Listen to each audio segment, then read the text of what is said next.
अपने सेटअप्स लगाने लगे। लेकिन फरवरी 2024 में पॉलिसी में बड़ा शिफ्ट आया है। ग्रेप वाइन पर सेल्स टैक्स को रिबेट मिलना दोबारा शुरू हो गई है। इसका मायना ये है कि जो फ्रूट वाइन और मीट स्टार्टअप्स है, या तो उनके बिजनेसेस बंद हो रहे हैं, ये इनकॉम्पिटिटिव हो गए हैं, और साथ ही साथ कई लोग सोच रहे हैं अब दूसरे राज्यों में अपना बिजनेस ले जाएं, वहां पर फैक्ट्री सेटअप करें। ये एक इंपॉर्टेंट मुद्दा है इस इंडस्ट्री के लिए, और इसी पर बात करने के लिए मेरे साथ जुड़ रहे हैं मूनशाइन मीडरी के को-फाउंडर नितिन विश्वास और हिल्स हिल वाइन्स की फाउंडर एमडी प्रियंका सावे। और इनफैक्ट प्रियंका ने एक बहुत डिटेल लिंक्डइन पर पोस्ट लिखा था और उन्होंने उल्लेख किया कि कैसे वो पॉलिसी बार बार बदल रही है जो बेसिकली इस इंडस्ट्री के लिए कंड्यूसिव नहीं है। तो Priyanka, let's get into the heart of the matter. Exactly हुआ क्या है, क्योंकि हाल ही में आई थिंक 2017 में ही आप जैसी इंडस्ट्री जो फ्रूट वाइन या फिर मीट जैसे बिजनेसेस हैं, आप लोगों की तरफ वो थोड़ा सा पलड़ा भारी लगने लगा था। ये अचानक पॉलिसी शिफ्ट क्यों आया है? बेसिकली कारण इसमें दो है।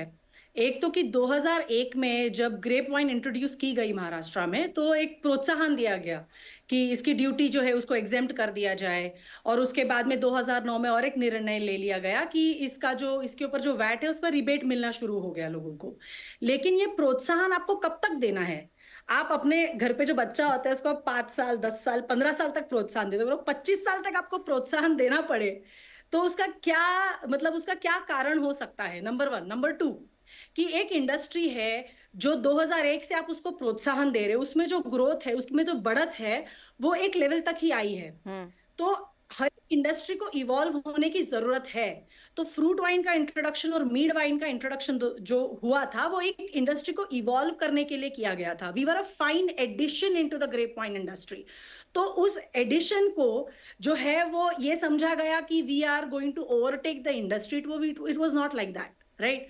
तो ये एक है कि इसका कारण ये था 2017 में।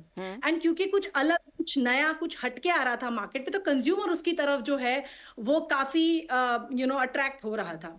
And after Covid, right, after Covid ये हुआ कि जो प्रोत्साहन मिल रहा था ग्रेप्स को ही, फ्रूट वाइन्स को कभी कोई वैट का रिबेट नहीं मिला है जी। इनफैक्ट 2019 तक, मतलब 2017 से 2019 तक हम लोग 100% एक्साइज ड्यूटी भरते थे, जबकि ग्रेप्स 0 भरता था, उसको कंप्लीट एग्जेम्पशन। तो बाय आफ्टर कोविड जो है वो जो वैट रिबेट मिलता था ग्रेप्स को, वो because of financial reasons government ने ऑन होल्ड पे डाल दिया। करेक्ट। उसको फरवरी में उन्होंने रिवाइव किया। पर जब रिवाइव किया तो जो स्टेटमेंट उन्होंने दिया, जो 20 मार्च का उन्होंने जीआर निकाला, उसमें जो उन्होंने स्टेटमेंट दिया उसमें यह लिखा गया था कि इसको किसानों को प्रोत्साहन की तरह देखा जाएगा और इंडस्ट्री को प्रोत्साहन की तरह देखा जाएगा। मेरा सिर्फ एक ही सवाल है गवर्नमेंट ऑफ महाराष्ट्र से, क्या बाकी जो किसान है, जो फल उगाते हैं, जो फ्रूट्स ग्रो करते हैं, क्या वो किसान नहीं है? क्या सिर्फ ग्रेप के किसान को ही आप प्रोत्साहन देना चाहते हैं? और अगर ऐसा है तो इसकी वजह क्या है? तो that is the crux. No, that is a valid question कि ऐसा क्यों है कि सिर्फ एक तबके और एक ही फ्रूट के किसानों को शायद यहाँ पर भरोसा सपोर्ट दिए, बढ़ावा दिया जा रहा है और दूसरों को नहीं। नितिन, आप क्योंकि मीड मैन्युफैक्चर करते हैं और मूनशाइन का ब्रांड हमने देखा है पिछले कई सालों में, जब से आपने लॉन्च किया है, एक अच्छी खासी पकड़ बना चुका है। ये जो सरकार ने अपना स्टांस चेंज किया है और सिर्फ एक पर्टिकुलर सेगमेंट पर फोकस कर रहे हैं, इसके इम्प्लीकेशंस क्या हैं आप जैसे बिजनेस पर या फिर आपके पियर्स पर? आई थिंक इट्स क्या हो जाता है कि जो मार्केटिंग, जब भी ये प्रोत्साहन मिलता है, एटलीस्ट गवर्नमेंट का ये एक्सपेक्टेशन है कि वो जो कंपनी जिसको ये एडवांटेज मिलता है, वो कंपनी इस पैसे को मार्केटिंग में और कैटेगरी को ग्रोथ करने में ज्यादा स्पेंड कर सकता है। अनफॉर्चुनेटली क्या हो जाता है, जब ये आप लेवल प्लेइंग फील्ड को हटा देते हो और एक with in a single category, एक कैटेगरी को पुश ज्यादा मिलता है और एक कैटेगरी को कम पुश मिलता है। दोनों फ्रूट और मीट दोनों बहुत ही छोटे कैटेगरीज हैं और अब भी उनका ग्रोथ फेज शुरू हुआ है। तो इस ग्रोथ फेज के टाइम पे जब ये लेवल प्लेइंग फील्ड चेंज हो जाता है, द अमाउंट ऑफ मार्केटिंग पैसा जो हमारे पास रहता है वापस कैटेगरी को बिल्ड करने के लिए, वो कम हो जाता है। और उसके चक्कर में क्या हो जाता है, we are enable to build the brand और build the category in a strong way. And वो एक मिनिमम बेसिक थ्रेशोल्ड, क्योंकि आप आप उसी कंपटीशन के साथ खेल रहे हैं। जी हाँ। तो जब वो अलग हो जाता है तो देन हमारे लिए जो सपोर्ट चाहिए at a retail level, at a restaurant level, वो कम हो जाता है एंड इमीडिएटली अवेलेबिलिटी के प्रॉब्लम्स आने शुरू हो जाते हैं। कुछ कुछ अकाउंट्स रखना नहीं चाहते क्योंकि कोई और ज्यादा मार्केटिंग बजट स्पेंड करके ब्रांड को बिल्ड कर पाता है। तो क्या हो जाता है, व्हाट इज, हमें हमें किसी के अगेंस्ट नहीं जाना है, बस हम ये कह रहे हैं कि जो भी आप कर रहे हो, एक इंडस्ट्री को अगर आप सपोर्ट कर रहे हो, वाइन इंडस्ट्री को अगर आपको सपोर्ट करने का प्लान है, तो पूरे वाइन इंडस्ट्री को एक मान के आगे सपोर्ट करिए। जी हाँ। And I have always believe कि सॉफ्टर, अगर alcohol drinking is injurious to health, but अगर आप सपोर्ट कर रहे हो तो softer alcohols, agriculture friendly alcohols और नॉन स्पिरिट बेस्ड अल्कोहल्स को थोड़ा सा ज्यादा बढ़ावा दीजिए। ग्लोबल फ्रंट में भी आप देखोगे तो उनका सेल ज्यादा है कंपेयर टू स्पिरिट्स। हमारे देश में लॉपसाइडेड है। प्रियंका, अगर मुझे समझा सकें कि इस पर्टिकुलर डिसीजन के क्या इम्प्लीकेशंस आपके बिजनेस पर आए हैं? You know, has it impacted sales? Has it impacted your marketing costs?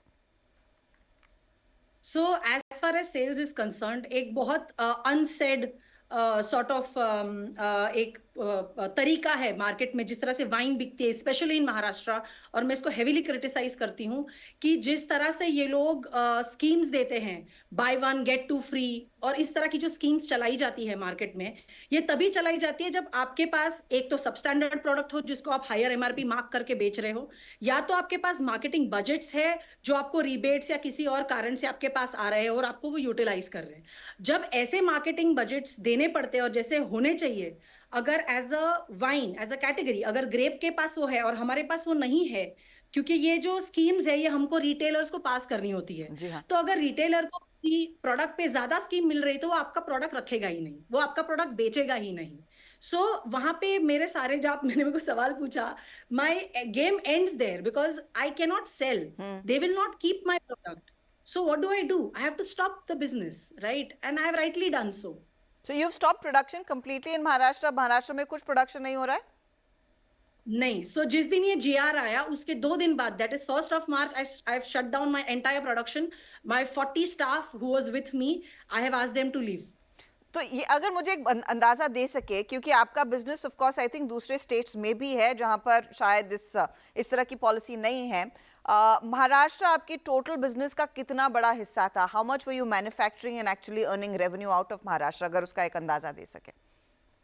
80% of the business was in Maharashtra, and I had got a very big foreign investment into my company, जो मुझे cancel करना पड़ा because of this, because मैं नहीं चाहती थी कि मैं किसी के पैसे लूं, which is also my responsibility to return to the company, and उन्होंने खुद देखा ये business feasible नहीं है because of government policy.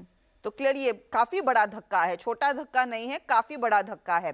क्या मूनशाइन को भी इस तरह की सिचुएशन में अब ये पॉलिसी डाल रही है? Are you left with no way to go? Same situation with us, because हमारे यहाँ पे भी एक इन्वेस्टमेंट आ रहा था। वो इन्वेस्टमेंट हमने बोला था कि the policy will be favouring everyone, तो आप करिए investment, we are growing the business well. Unfortunately last minute में चेंज हुआ, इन्वेस्टमेंट भी थोड़ा सा रुक गया, हल्का सा आया, हल्का सा रुका। सिमिलरली हमारे जो रिटेल अकाउंट्स है महाराष्ट्र, हमारे लिए 40% हमारा सेल महाराष्ट्र में होता है।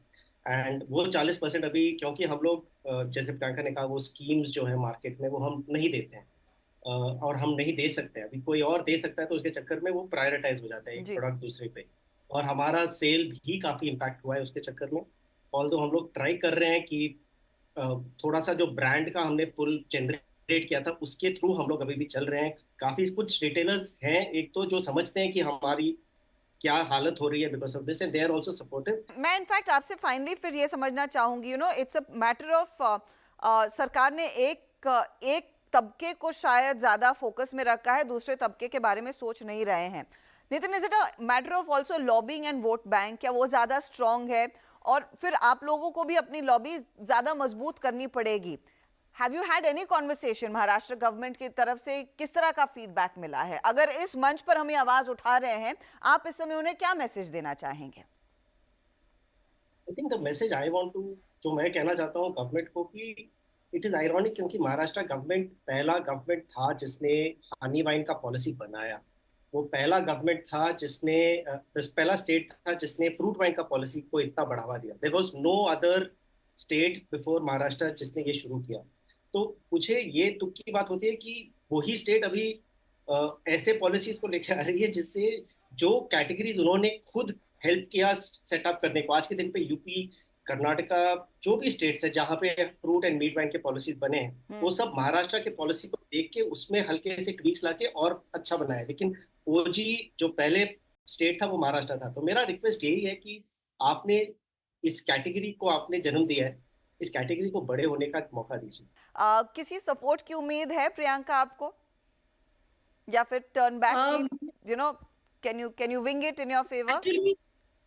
सो एक्चुअली मैं काफी सरप्राइज थी क्योंकि लाइक नितिन राइटली सेड कि 2017 में 2019 में there was nobody else. I still remember, मैं नितिन के को फाउंडर है रोहन और मेरे जो को फाउंडर है नागेश, हम लोगों ने 4 लोगों ने जाके गवर्नमेंट के पास वैलिड रीजंस दिए थे, इंडस्ट्री का ग्रोथ का प्रोजेक्शन दिया था और इसी की वजह से ये पॉलिसीज आई थी। सो कोई लॉबिंग या ऐसा कुछ कभी हुआ नहीं with us, with respect to us. It was purely a decision that the government that time जो भी लोग थे, जो भी मिनिस्टर्स थे, जो भी ब्यूरोक्रेट्स थे, तो उन्होंने बहुत सोच समझ के ये पॉलिसीज बनवाई थी।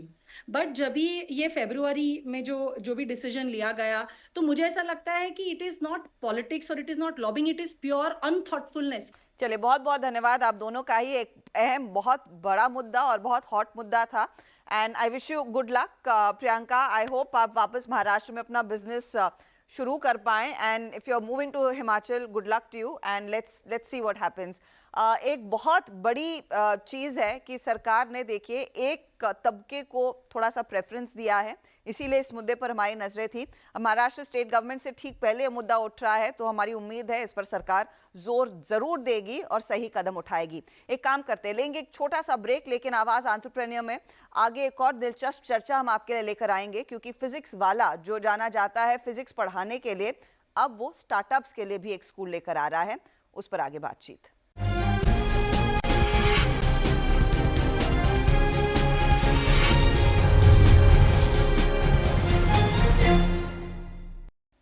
Welcome back. आप देख रहे हैं आवाज़ एंटरप्रेन्योर सीएनबीसी आवाज़ पर। फिजिक्स वाला ये एक बड़ा प्लेटफॉर्म है जो एजुकेशन पर जोर देता है। लाखों बच्चों ने यहाँ पर इस प्लेटफॉर्म पर कई सारे बड़े एग्जाम्स की तैयारी की है। पहले फिजिक्स सिखाने के लिए माहिर थे, लेकिन अब ये अपने पूरे आप कह सकते हैं यूनिवर्स को एक्सपैंड करना चाहते हैं। फिजिक्स वाला एंटरप्रेन्योरशिप को भी बढ़ावा देने के लिए अपनी पहल कर चुका है। स्कूल ऑफ स्टार्टअप्स ये लेकर आए हैं। ये प्रोग्राम आइडिया से लेकर कामयाब वेंचर बनाने तक के सफ़र में उभरते एंटरप्रेन्योर्स को सपोर्ट करने के लिए तैयार किया गया है। अब इसमें प्रैक्टिकल ट्रेनिंग होगी, स्ट्रेटेजिक मेंटरशिप भी दी जाएगी। इस सब पर और डिटेल में बात करेंगे फिजिक्स वाला के को फाउंडर प्रतीक महेश्वरी से। प्रतीक, स्वागत है आपका सीएनबीसी आवाज़ पर। तो फिजिक्स वाला की आइडेंटिटी यही है कि अगर आपको फिजिक्स सीखना है, साइंस सीखना है, स्टेम में करियर बनाना है, तो फिजिक्स वाला पर के पास जाना चाहिए। वहां से आप लोग इस स्टार्टअप्स के लिए प्रोग्राम क्यों लेकर आ रहे हैं? So first of all, Physics Wala is now lifelong learning partner for the students. Not just science, but we are now completely in entire test prep, UPSC, GATE, SSC, banking, physics, JEE, NEET, हम सारी पढ़ाई कराते हैं। But चूंकि हमारा starting के अंदर जो यूट्यूब चैनल जो अलग ने स्टार्ट किया था फिजिक्स वाला के नाम से था, तो it became so popular among the students. तो अभी भी हम फिजिक्स वाला के नाम से ही जाने जाते हैं, but we started calling ourselves PW। और एक बहुत बड़ा गैप जो हमने अभी रिसेंटली यूथ के अंदर देखा है, जब भी हम कॉलेज विजिट्स करते हैं, बच्चों से इंटरेक्ट करते हैं, तो a lot of students want to try entrepreneurship, but early stage entrepreneurs के लिए राइट इकोसिस्टम हमें अभी कंट्री में नहीं दिखता है जिस तरह की उनको मदद चाहिए। लेकिन वो इकोसिस्टम अभी पूरा इतना मेच्योरली डेवलप नहीं हुआ है, तो हमें यहाँ पे एक गैप एंड अपॉर्चुनिटी साथ में दिखा। That's why we started school of startups, जिससे कि टियर 2 टियर 3 सिटीज के aspiring young entrepreneurs, early stage entrepreneurs को हम हमारी पूरी जर्नी से जो भी हम सीखे हैं वो प्रैक्टिकल लर्निंग दे पाए और उनको रिसोर्स और नॉलेज का एक्सेस अवेल करा पाए। प्रतीक, जाहिर तौर पर ये यूनिवर्स काफ़ी बड़ी है और यहाँ पर जो भी कदम रखता है उनके लिए कई सारी अपॉर्चुनिटीज़ मिलती हैं, क्योंकि हर कोई अपना खुद का बिजनेस कभी ना कभी शुरू करना चाहता है, सबने ये सपना देखा है। तो जब आप कहते हैं कि स्टूडेंट्स के बीच काफ़ी ज़्यादा जागरूकता इस समय बढ़ गई है कि आप एक कंपनी में काम करने के बजाय खुद का बिजनेस भी शुरू कर सकते हैं। तो क्या आप लार्जली आइडिया स्टेज पर ही फोकस करने वाले हैं? क्या ये प्राइमरीली स्टूडेंट्स को ही सपोर्ट करेगा या फिर आगे चलकर कई दूसरे लोग जो अपनी नौकरी छोड़कर स्टार्टअप करना चाहते हैं उनको भी आप सपोर्ट करेंगे? नहीं, तो इसके मल्टीफोल्ड एस्पेक्ट्स हैं स्कूल ऑफ स्टार्टअप्स जो हमने स्टार्ट किया है। तो इसके अंदर हमने आरंभ, प्रारंभ और होप्स अलाइव 3 सेगमेंट्स को मतलब एड्रेस किया है। आरंभ इज लाइक 5-day वर्कशॉप जो कि हम स्टूडेंट्स के लिए अरेंज करेंगे, that is primarily targeting to student section जो किसी कॉलेज और यूनिवर्सिटी के अंदर पढ़ रहे हैं और 5 day में आकर के प्रैक्टिकल एस्पेक्ट्स ऑफ स्टार्टअप्स को सीख पाएंगे हमारे साथ में। सेकंड इज प्रारंभ जो कि आइडिया स्टेज के ऊपर मतलब पेन ऑन पेपर पे आपका आइडिया रेडी है, but you need right resources and ecosystem to develop your right product market fit. तो उसके लिए हमने प्रारंभ 6 months इंटेंसिव प्रोग्राम जहां पर हम स्टार्टअप फाउंडर्स के साथ में उनके आइडियाज को को बिल्ड कर रहे होंगे। थर्ड थिंग जो कि स्लाइटली मेच्योर कंपनी जिन्होंने प्रोडक्ट मार्केट फिट आइडेंटिफाई कर लिया है, उनके पास में इनिशियल रेवेन्यूज हैं, अब उनको 1 to 10 की जर्नी जीनी है, तो उसके लिए हमने एक होप्स अलाइव फंड स्टैब्लिश किया है जहां पर हम उनको फाइनेंशियल सपोर्ट दे पाएंगे और एक स्ट्रेटेजिक मेंटरशिप इन सारे स्टार्टअप्स को हम दे पाएंगे। तो 3 different टीजीज को हमने यहाँ पर एड्रेस करने की कोशिश की है। But since we are very popular in student fraternity, तो हमारा फर्स्ट प्रोग्राम जो है वो आरंभ होने वाला है, and then followed by Prarambh and then hopes alive. Next quarter के अंदर ये तीनों प्रोग्राम जो है हम बच्चों के लिए लॉन्च कर देंगे। तो क्योंकि ये पहले शुरुआत होगा बच्चों के लिए, स्टूडेंट्स के लिए, क्या ये आपके लिए एक बड़ी रेवेन्यू जनरेशन स्ट्रीम भी उभर कर आएगा या फिर इनिशियली आप टेस्ट करना चाहेंगे मार्केट को? आप कैसे इसके फाइनेंशियल्स कैसे बिल्ड कर रहे हैं? नहीं, बेसिकली जितना भी इसके अंदर लर्निंग है ये नॉट फॉर प्रॉफिट है, तो इसके अंदर we are not charging students anything apart from accommodation and food, तो हमने वी केप्ट इन माइंड की entrepreneurs is a very humble and noble initiative. मेरी और अलग की दोनों की जिंदगी एंटरप्रेन्योरशिप के बाद में ट्रांसफॉर्म हुई है, तो वी वर वेरी कॉन्शियस कि हम उसको पूरा नॉट फॉर प्रॉफिट इनिशिएटिव की तरह ही रन करना चाहते हैं, बोथ द प्रोग्राम्स आरंभ एंड प्रारंभ, and it will not be a major revenue stream for the company, but of course when we hold equities in these companies, तो वो एक फंड के तहत हम इसके अंदर इक्विटीज होल्ड करेंगे जब हम इन कंपनीज के अंदर इन्वेस्ट करेंगे, तो वो एक separate entity hopes alive fund जो है हम एस्टैब्लिश कर रहे हैं। तो रफली क्या प्लान है, कितना आप लोग इन्वेस्ट करने के बारे में सोच रहे हैं एक पर्टिकुलर एंटिटी में, और किस assuming I already have set up early stage में कितना आप पैसा कमिट कर पाएंगे, और क्या कुछ वीसीज को भी ऑन बोर्ड कर रहे हैं जो शायद सपोर्ट करें, because how much will you people individually put in money? So 20% of the capital me and Alak are putting, and 80% of the capital we will be raising from market. कुछ हमारे existing investors इसके अंदर contribute कर रहे हैं, कुछ LPs से हम टच में हैं। Total corpus we have thought is 100 CR. The money will be deployed in 3 to 5 years, and we are targeting 100 such startups to fund. Average ticket size would be 1 CR per startup. Okay और प्रतीक, क्या जैसे एक accelerator programme में एक साल में 3-4 cohorts होते हैं, वैसे ही कुछ प्लान होगा या फिर एक ऑनगोइंग प्रोसेस होगी along with what you are doing existingly at PW now that you've rebranded it?